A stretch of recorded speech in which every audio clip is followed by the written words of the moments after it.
Wilder Show podcast.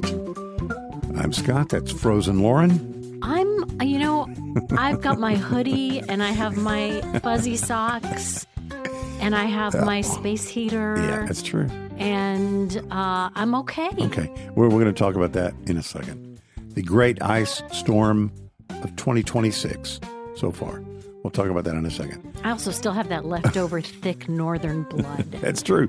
The Wilder Show podcast drops Tuesdays and Fridays, 6 a.m. Central Time or before on Spotify, Apple Podcasts, and all the rest. Also on the TikTok every now and then. You can find us on Instagram. Search Wilder Show Pod, and you'll find us, and we appreciate that. And email podcast@wildershow.com. And we like your emails. We like your notes saying hello. We like that. Mm-hmm. Wherever you find us, thanks. And please like, rate, follow, subscribe, and share. You can do that even right now. And we'd appreciate that. Are you doing okay? You're okay? You're not frozen? Oh, no, I'm good. Yeah. I'm good. Yeah. The great snowpocalypse of 2026, the great ice storm of 2026. It kind of played out the way we thought it might. I mean, it's still quite cold, obviously. But, man, I hate to say we dodged a bullet, but we did sort of. No, I think we were hoping for, some of us praying for, was no freezing rain. Right.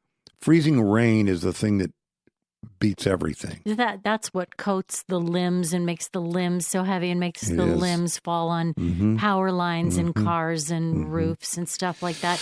What I don't know, and this might have to be an edit, there might be, there were people without power, but I don't know who. Fewer.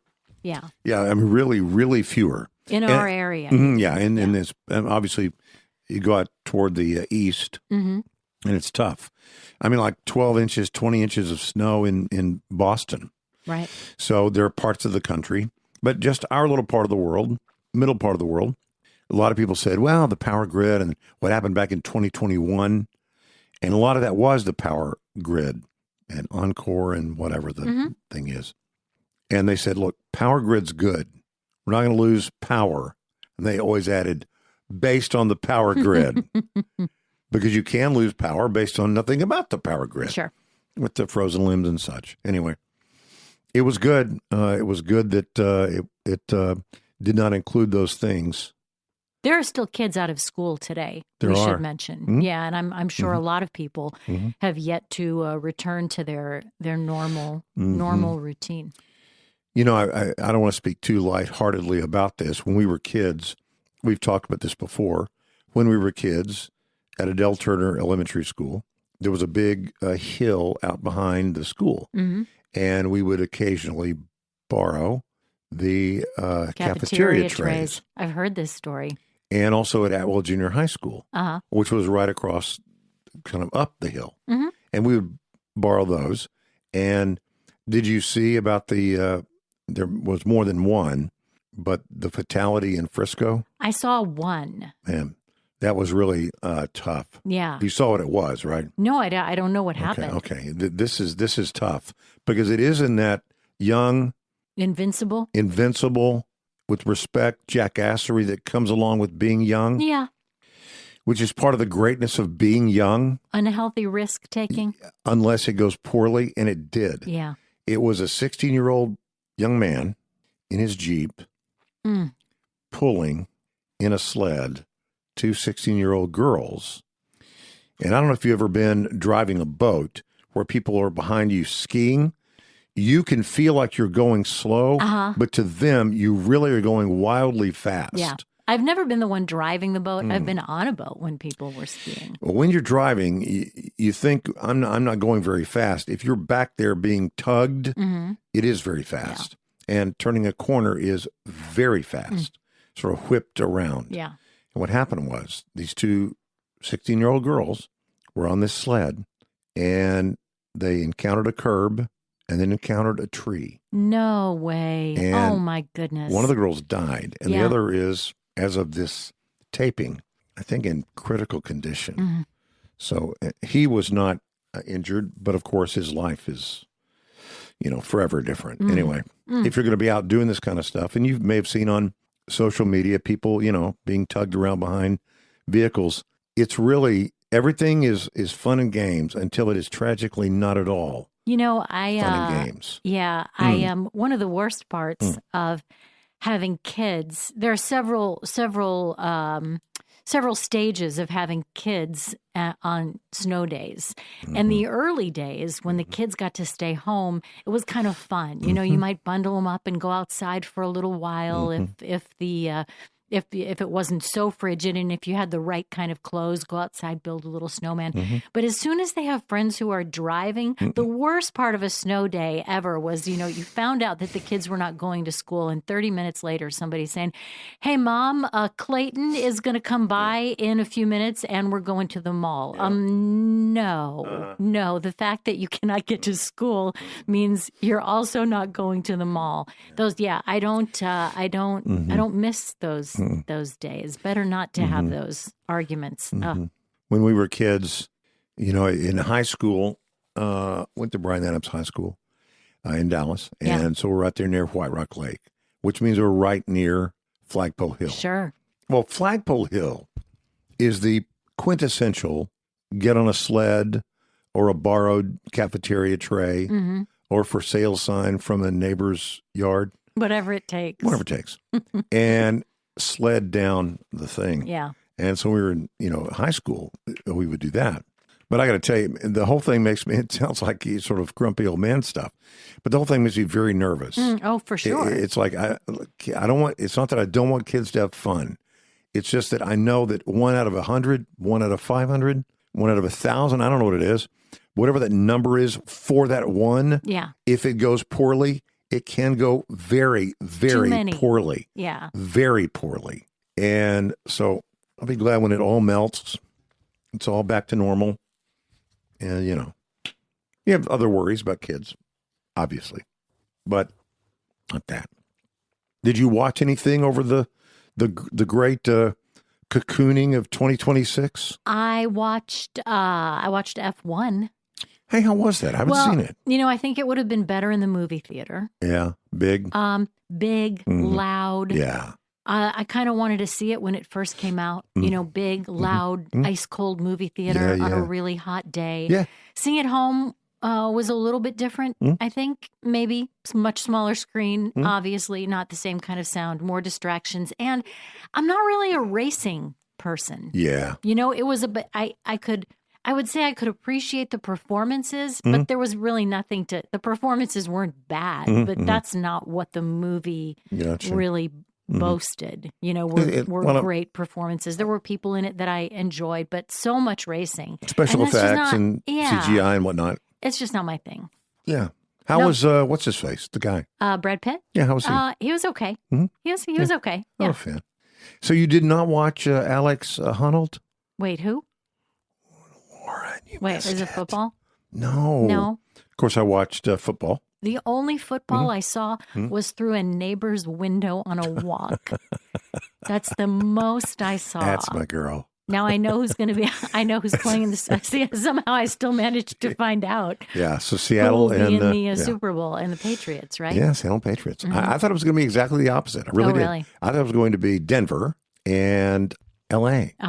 But it's Seattle and the Patriots. So congratulations, Bill, our buddy. He's excited. No, Alex Honnold. I can't believe you didn't watch it.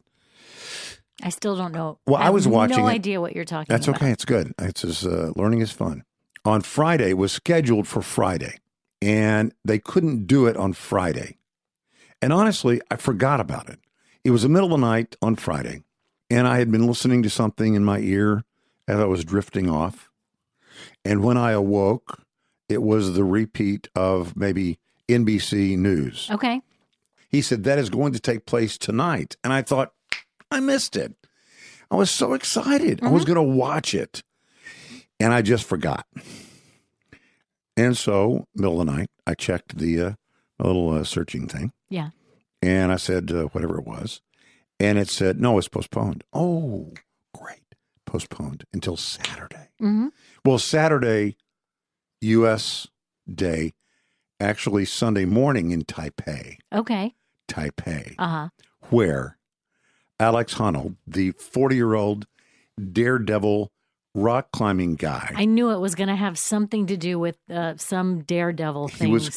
He climbed the Taipei Tower. Oh, the okay. Taipei 101. And I would just say, if you're going to climb Taipei 101, you must be a Taipei. He is the 40-year-old daredevil. And do you know the story at all, what he was going to do? I saw some stories about it before it happened, that it was coming up. But obviously, I couldn't have told you who was doing it or exactly when it was going to happen. 1,667 foot Taipei 101 tower in Taiwan, live on Netflix. Wow. By the way, no parachute, no ropes, no gear. Here's what he had with him to climb. You ready? Yeah. His hands and feet. That's it? That's it. That's it.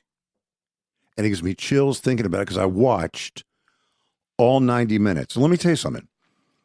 I could not have climbed stairs 1,667 feet in the air with a rail. Somehow this is a weird juxtaposition with hoping our kids don't do silly stuff I know, on the but ice. to show this, with I know, this. I know. But it was crazy. I couldn't climb that many stairs in 90 minutes without pausing. This guy is climbing outside a building. It was crazy. Couldn't have done it in the United States against the law, blah, blah, blah. Taiwan says, sure, climb our building. He's a renowned rock climber. He's the guy that recently did El Capitan. Okay. Remember that? Ropeless, record-setting ascent of Yosemite's El Capitan. Became the very first to scale the 3,750-foot sheer cliff in Greenland with climber Hazel Findlay. Anyway, for Taipei 101 skyscraper climb, he went up one corner of the structure using small L-shaped outcroppings as footholds. It was ridiculous. He would periodically have to navigate around these massive ornamental structures, just pulling himself up only with his bare hands. So I guess it's available to watch now. I think it now must that you be. know how it ends. Yeah, I think so. I could take it. It's now worth that it. I know how it ends. It is worth it. You won't believe it. Yeah. You won't believe it. I can show you a picture. I took a picture of the TV. He is a real low-key guy. He is not a flashy guy. He was paid, they said, mid six figures to do what he did. He didn't do it for money. He said, we're doing it for nothing, and I don't care. Because he just does it because because it's there. Why do you climb the mountain? Because it's there. Yeah. The old mountain climbing thing. Anyway, if he'd fallen off, at least they could have said, he died doing something he loved. Right. And it was just, and his wife, he's got a kid. He's 40 years old. He's got a kid, or maybe two kids now. His wife, is up 500 feet looking out the window as he comes up and kind of waves at her. Ugh. It just makes you crazy. Yeah. And then she meets him on a landing at the 100th floor. And then he gives her a hug, and then he continues to climb up the thing. Man. Goes to the very top of the tower, stands on the ball at the top. Hold on, I'm going to send you a picture right now. Okay. Send you a picture. You won't believe it. Tell me when you get them. All right. You'll know. We'll know when you get them. Mm-hmm. No way. No, it looks like he's on the side of an airplane in some of these. That's crazy. Look at all of them. You remember that time we talked about the most dangerous places in the world to take a selfie? Yeah. This has to be number one. Mm. You see the one with him on the very top, not the selfie one, but the other one where he's from afar. Yeah. And he's gosh. He's standing on top the tower. I mean, you could never show your kids, right? There'd be no stopping them. I mean, look at that. Don't do what Daddy does. Isn't that just insane? Anyway, I watched that, and I was crazy. It really is. So I watched that. It was broadcast on Saturday night, 7:00, I think, 7:00 on Saturday night, and I watched that, and it was bare hands on the. Oh man! He's got a little pouch of powder, like talc, behind him. He would put his hands in there, but I mean, It wasn't a deal like he's just climbing a ladder. I mean, there were some No. things that were like 6 or 7 feet. So he'd have to reach up and he'd have to throw his feet up to, it's just insane, really serious. I know he weighs probably like 140 pounds. I mean, he's a real slight guy. Yeah. But it doesn't matter. I mean, whatever you're pulling up in weight, it was insane. It was. Who was it that went across Grand Canyon? Yeah, the walking, On a, like tightrope. a tightrope across the Grand Insane. Canyon live. I remember that. Yeah. So that was I just. must have had a stronger constitution than I could not have watched this. Honestly, I was very nervous. I mean, Yeah. it is maybe the wildest thing I've ever watched live. Because you didn't know. Yeah. You didn't know it was going to happen. And obviously I was hoping that he would survive. I mean, I'm sure there were some people watching, he might fall. Now, the one thing that's true is if you were watching it live and if it didn't go well, they were not likely to replay it. Mm-hmm. So there was that element of if you're going to watch it, you may not have a chance to rewatch it. It had to be on some kind of delay. I spent a lot of time with my mom over the weekend, and we watched some figure skating. Yeah. And we both talked about how hard it is for us to watch figure skating because of the might fall. anxiety. Yes. They might fall all the way to the ice. They might, and it's not that we're worried that they would be injured, although I guess that's certainly a possibility. It's that they put so much time and effort into this, and the falls just that it feels like it hurts us as much as it hurts them. So you can imagine, this would not have been our thing. A picture is worth 1,000 words. Write that down, Lauren. Okay. Have you heard Did that you before? Make that up? Yeah. No. A picture is worth 1,000 words. But let me ask this. Are they the right words? Pictures don't always tell the real story. Sure. This is a story about Minnesota, and we'll talk about that. Little 5-year-old boy, Minnesota. You've heard the story that happened over the weekend. We'll get to that in a second. After spending more than 5 years in a North Vietnamese camp, Robert Sturm, lieutenant colonel, reunited with his family at Travis Air Force Base, March 13th, 1973. You've seen the picture before. Yeah. It's called Burst of Joy. It was a Pulitzer Prize-winning photograph from AP photographer Slava or Sal Vetter. That picture told everything. The horror of being held captive or the greatness of coming home to your family. You probably know where I'm going with this. The photograph really came to symbolize the whole U.S. involvement in Vietnam, the sentiment that military personnel and their families begin this process of healing after they endure all of them, those here, those there, the horrors of war, prisoners of war freed from prison camps in North Vietnam. They're landing at Travis Air Force Base in California. Even though there were only 20 POWs on board the plane, almost 400 family members showed up for the homecoming. Think about that. Your mom, your dad, your cousins, your brothers, your nieces. Family, yeah. Vetter, the photographer, was part of a big press gathering, and he remembers, quote, "You could feel the energy and the raw emotion in the air." And the photograph that we're talking about depicts the guy that we talked about, Robert Sturm, being reunited with his family, 5 years in captivity in a prisoner of war camp in North Vietnam. In the middle of the photograph is his 15-year-old daughter, Lori, who is so excited to greet her father. Arms are outstretched. Both of her feet are off the ground. Wow. As she is running for her dad. The rest of the family are approaching right behind her.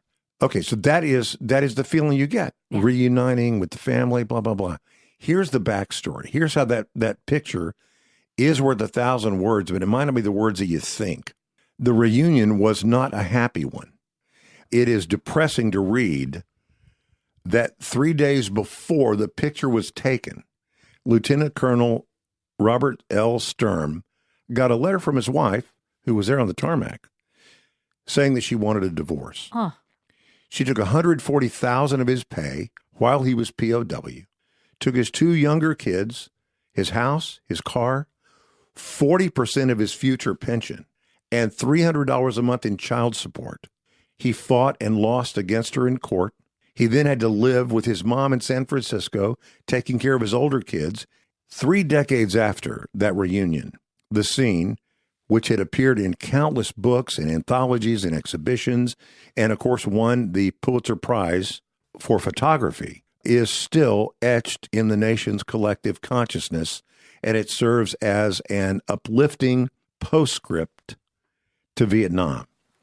That story that the picture seems to tell us is not actually the story. If you just looked at the picture, you would say, what is that? Oh, I know what it is.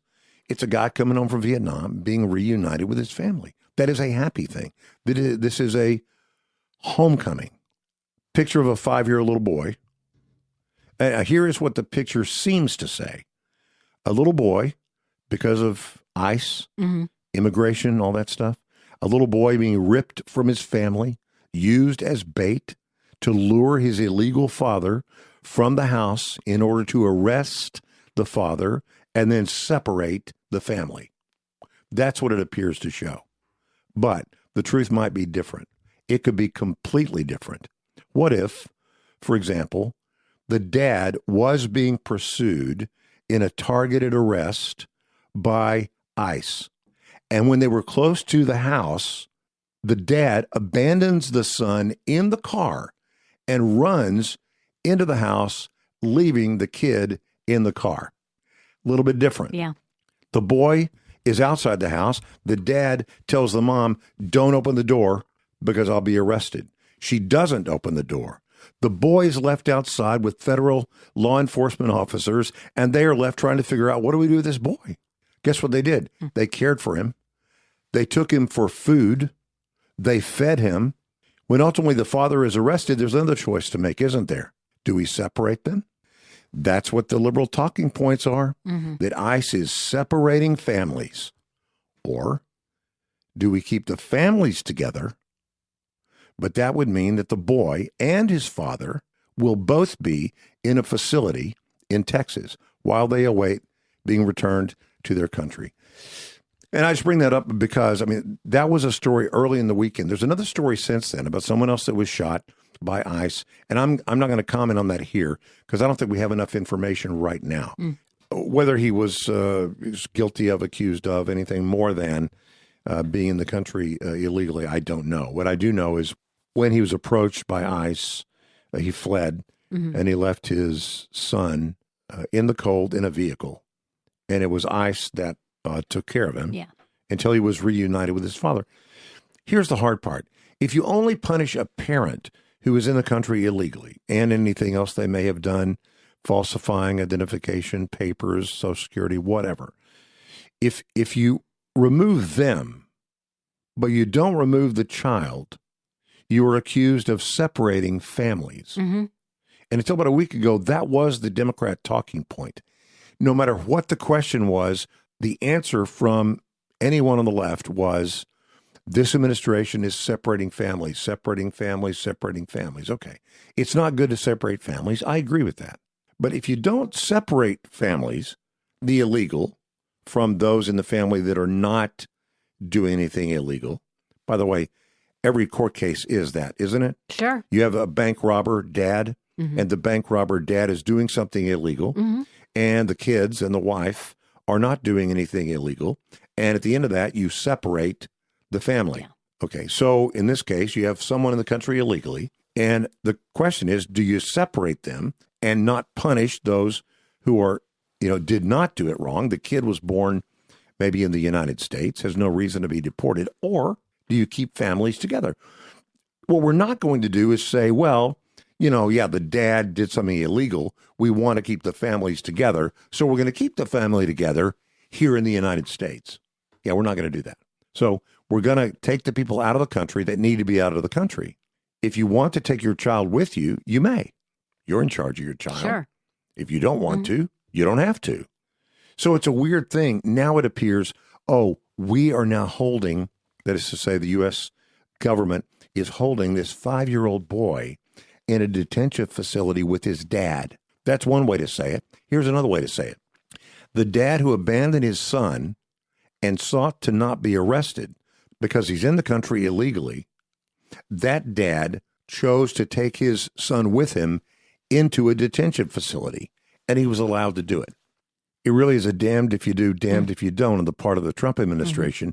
If you separate them, which is fair to the kid, that the kid is, quote, not punished, that's good, but it's bad because you're separating families. If you leave the family together, you're punishing, quote, a kid for doing something he didn't do, but the family stays together.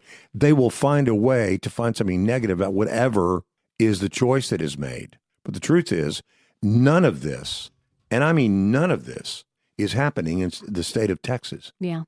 Isn't that interesting? Where is this happening? Minnesota. Happening in Minneapolis. Because in Minnesota, the people there have been trained by the state, and specifically the city, Minneapolis, to defy law enforcement. They've been trained that the way a liberal governance, who as a city, as a state, has said, we as the city, we as the state, we will defy law enforcement by being a sanctuary city or a sanctuary state, a sanctuary for lawbreakers. So who could be surprised that the people of those cities and the people of that state would be emboldened to do the same? Doesn't happen in Texas. It doesn't happen in largely conservative-run cities and states. But if you have a state that has said, we are defined by our defiance, we are a sanctuary city, we are a sanctuary state. What does that mean? It means we are defying the law. Lawbreakers are welcome. This is your place. This is a place for you. That's not what conservative states and cities say. You also have, we talked about before, you also have Minneapolis, specifically Minneapolis, that the law enforcement there is prohibited from cooperating with federal law enforcement. You have said, we may look like the bad guys because we're local police, but we're sort of police light. We don't really enforce these laws. We'll enforce these laws, but not these laws. So those guys, the federal guys, the feds, those are the bad guys. We're sort of just law enforcement light. So I think you have several problems. And now, of course, the cry is you got to get a government shutdown. It's right around the corner. You got another government shutdown. That's going to be in the news this week. Government shutdown. You have Amy Klobuchar now saying, I love the Senate, but I love my state more.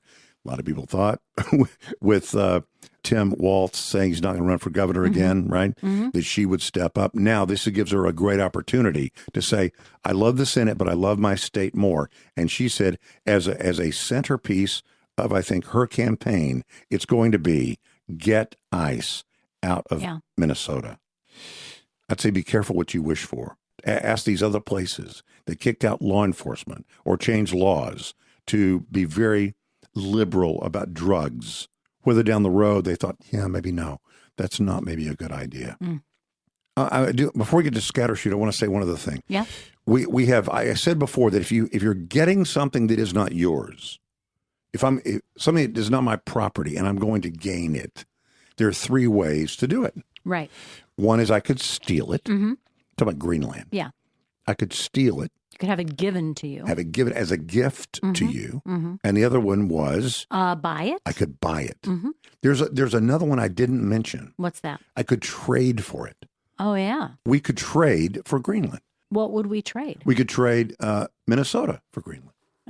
So we get Greenland and Denmark gets Minnesota. Oh, it is time for a scattershoot. Let's go.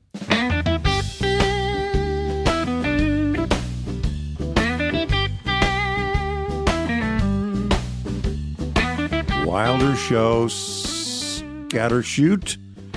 All right. Like, rate, follow, subscribe, share. Thank you.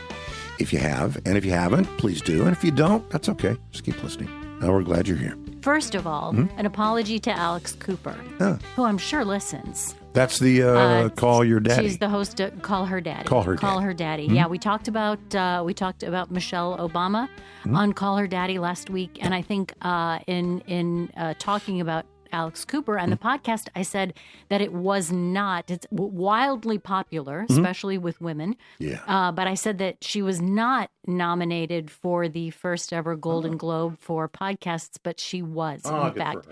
She didn't win. Amy Poehler won, but she was nominated. And I don't want to steal any of her... Correction noted. Any of her flowers That's right. for her nomination. She can buy herself flowers. She can buy herself flowers. That's right. She sure can. I have news about somebody that I know you really love. Oh. I'm not sure if you saw it, but there was a rare appearance by someone you really appreciate from Ago Times. First of all, there's a big anniversary just a few weeks ago. Do you know what the anniversary, what we celebrated on January 14th? January 14th. No. The 50th anniversary of the debut of the Bionic Woman. Lindsay. Lindsay Wagner. Yep. Yeah. Tell me again what you used to say about her. Well, she after her after her time in the limelight, she had a really a well-received arc on Grey's Anatomy a while back. I've never watched Grey's Anatomy, but I think people really loved her in that. Anyway, go ahead. Sorry. I used to say, because for a long time she was a spokesperson for some mattress company, like Beauty Rest or something, and she always talked about how important it was to get restorative sleep. Tell me about it. Restorative sleep. And I never really thought of restorative sleep. You know why we didn't think about restorative sleep then? Because we were young. It's true.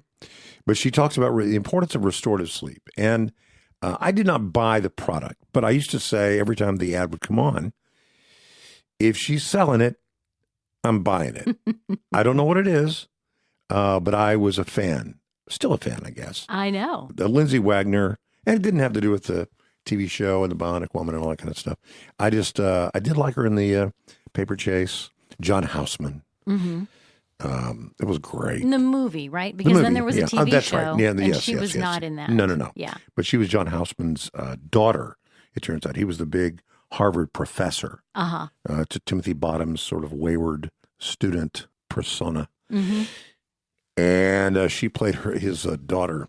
But anyway, yeah, I was a huge fan, but you said it was the anniversary of the Bionic Woman. The 50th anniversary. It premiered on January 14th, 1976. Good grief. I guess sort of to mark that anniversary, she was also recently at Central Carolina Comic-Con.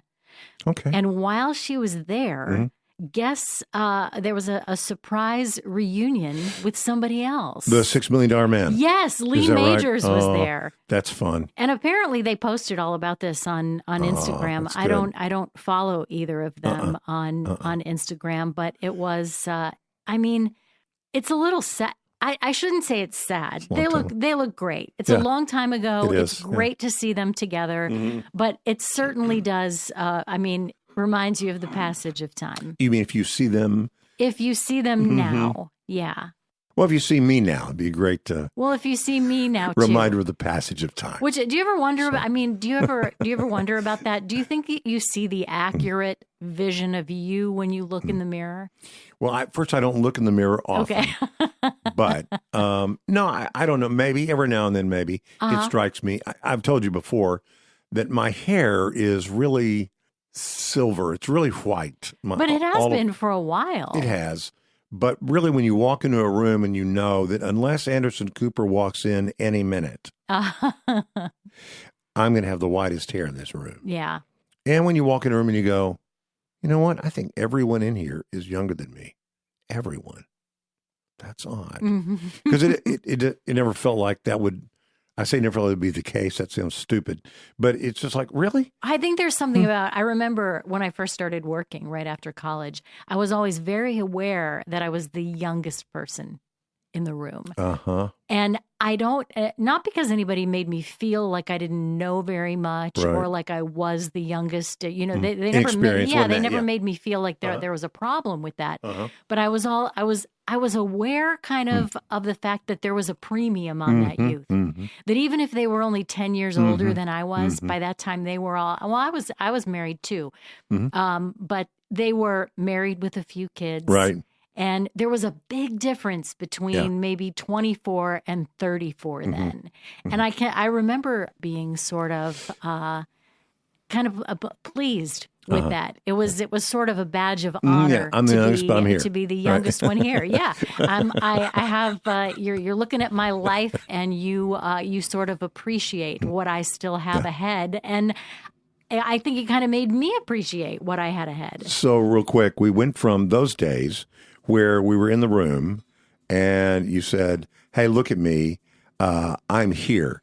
And now we've come to a point at this end where you say, look at me, I'm still here. I'm still here, doggone it. I'm still hanging on. It turns out that grandmothers who regularly care for their grandchildren show better memory, verbal fluency, and slower cognitive decline compared to non-caregiving grandmothers. So we're doing it for them. We're doing it for them. So, I mean, if you're feeling, I think mostly when we've talked about this, it's been a lot of grandparents feeling maybe a little bit taken advantage of. That as the cost of raising children is greater and greater, that some grandparents feel like they're called in to babysit more, spend more time with the grandkids. And it's often, taking up a lot of their free time, and they're not benefiting financially from it. For some grandparents, that's no big deal. Right. But for other grandparents, they need to still be working, and it feels like it's a little bit of an infringement on their time. But at least now, beyond the money. Yeah, there is a benefit for you now. Good. Grandfathers don't seem to get as much of a cognitive benefit from it. Can I offer? I think probably, and I'd say that knowing that I'm speaking ill of my own kind. You tell me why. Why we you think probably it is. don't do as much. You don't do as much. I think we're not as engaged. We're not as active with the physical things. We might do some things, but I think, if I may, now I want to defend my own kind for a second. Perhaps, as we have been brought up, our offerings to the people who share the roof with us are different. Yeah. And we were not, for years, we weren't primarily responsible for those things. Even if you had a 2-income household, sadly. Why would you not have been as responsible for those things if you had a 2-income household? Again, I'm just explaining that I think that maybe in their older days, they've defaulted to the way their level of participation. Moms, I think, have a level of participation, certainly a level of connectedness that is different from, I don't say better than, maybe it is more, maybe it isn't, but it's certainly different from the connectedness that dads have, I think, to their kids. And part of that is the roles that we play in how we love them, and whether it's protecting and providing and nurturing and whatever. It's very different. I'm making excuses. I'm just saying I think it might be explainable in that way. Now, if you're a retired grandparently couple, then there's nothing other than your own training of doing less. Yeah. There's not much of an excuse for you then. It's interesting. You're right. It's even a little bit more involved than that, I think. Yes, traditional gender roles do seem to play a part. Grandmas usually take on the more hands-on caregiving. They plan the activities, they prepare the meals, they manage the schedules. And grandfathers are, maybe they provide that care alongside their spouses. It's more of a peripheral supportive role. But this is interesting. They say that grandfathers might also feel more obligated to help out, while the grandmothers more often choose to be involved. Yeah, I think that's true. And when caregiving stems from duty rather than desire, it might not deliver the same mental benefits. Yeah, I will say one other thing. I think that when it comes to, and I don't want to do the quintessential stuff, but when it comes to, catching a spider, stepping on a bug, those kinds of things, right? Or snatching someone by the back of their collar to keep them from getting hurt. Yeah. The protector. I think then you would find that men probably, I know, again, speaking broadly, but men would, you fall to your training. That is your training. Your training as a man to be a protector, provider, that kind of stuff. When it comes to what you would perceive to be hard stuff, I know it's all hard stuff, but the man might very easily jump at those and not feel like it was an imposition in any way. That's sort of how he might say, is made to participate. Other than that, I'll be on the couch. It's more of a duty. Yeah. So, activities you enjoy tend to engage your brain more than, I'm going to say, tasks that you're checking off of a list. Sure. And I'm not saying that, saving your grandchild from oncoming traffic is a task that you're checking off of a list. But I think it does fall more under the category of duty than a task you might enjoy. Agree. So sorry, granddads. That's okay. You mean we won't live as long? Well, you might. Your cognitive decline might be a little. You're going to fall off that cliff a little bit faster, unless you add in some meal prep, or maybe a side of grabbing by the collar and pulling out of oncoming traffic. With that that full also meal prep. Make a meal. And, When we talked about the Academy Awards nominations the other day, and you asked me about snubs, and I said I hadn't really read a lot about snubs, yet I hadn't had a lot of time to they were new at that time. The nominations were new. But I think we talked a little bit about Wicked, and Wicked for Good, which was the Wicked Part 2, and That's how right. it got no nominations after being pretty heavily nominated and awarded last year. Nothing for Part 2, and of course, in the last few days, there's been a lot written about that and a lot of conjecture about why. Oh, I haven't read that. What is that? Well, one of the things is that voters, Academy voters, were a little bit creeped out by Ariana Grande and Cynthia Erivo's interactions on red carpets and in interviews. Okay, now let me say this. Yeah. Because I commented on that, that they were all pawing each other. And remember that thing about the helicopter flew over? Yeah. And go away, helicopter. This is not a good time for you. Yeah. It is so weird. It's like it's all sort of super make-believe. It's like they are characters like in an animated something. And it's just nice to see that even people with whom I have almost nothing else in common, those other voters, Right.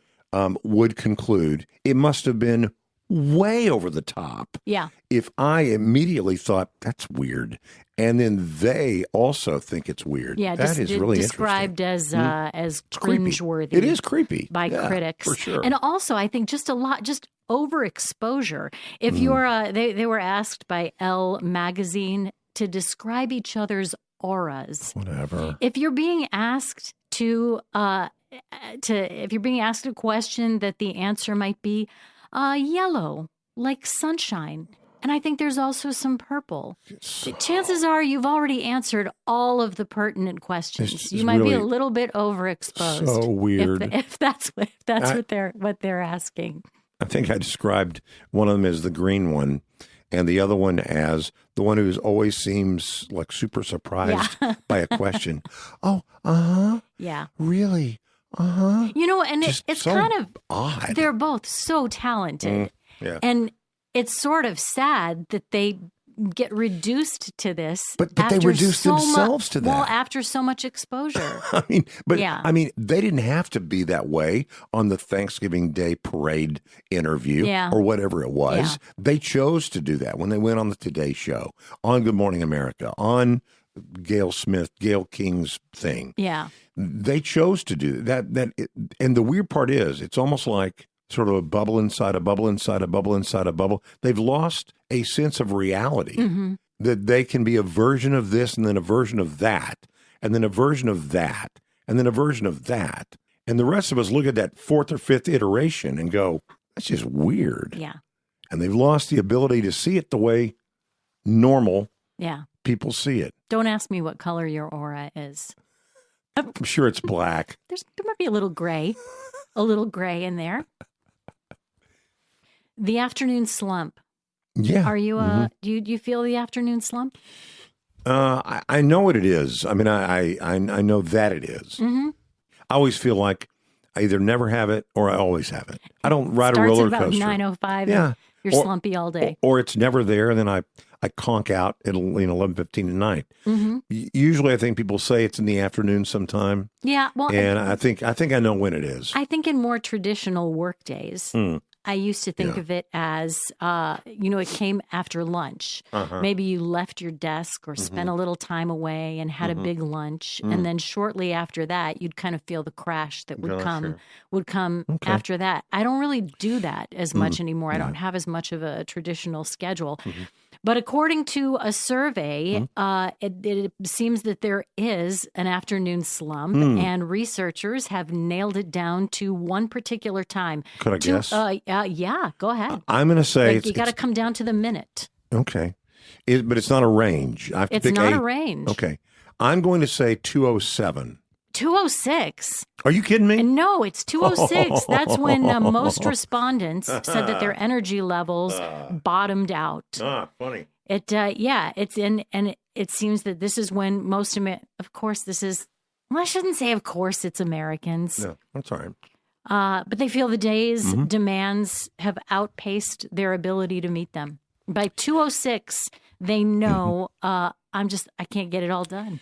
I thought if a traditional lunch might be noon, traditional lunch might be well over by 1 or a little after 1.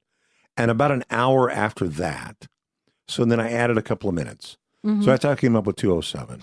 Yeah, so this was a survey of 2,000 Americans, but it doesn't really talk about what are their daily routines. I wonder if it's different for, a mom who is home with kids. Oh, sure. Or than it is for somebody who sits at Office a desk and like you said, like we talked about at the beginning, gets up, 9 to 5, whatever. leaves the desk for an hour and then comes back, because I can see that for sure. But I mean, the time at which the demands have outpaced my energy. The demands of the day have outpaced my energy. That's way earlier. Sure. I mean, I know way earlier than 206 that I'm not going to get it all done. Well by then. Yeah, you just got to keep on going, though. Not going to happen today, but we'll forge ahead. Try again tomorrow. Forge ahead, Lauren. I will do it. We'll do more tomorrow. Okay. We'll do more on the next podcast. That's the Wilder Show podcast. Find us on Instagram. Wilder Show Pod is what you will search for, and you'll find us there. And we appreciate that. Email podcast@wildershow.com. And if you want to find the Wilder Show podcast, you'll find it on Apple. You'll find it on Spotify, YouTube, wherever you get your podcasts. 6 a.m. Central Time on Tuesdays and Fridays, or before 6 a.m. Central Time. So wherever you get your podcasts, like, rate, follow, subscribe, share. Also on the TikTok now and again. Make it through the rest of the melting stuff if you're in the Texas area, and then all points east. Good luck to you. And Lauren, thank you. Thank you. And we'll see you next time.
Do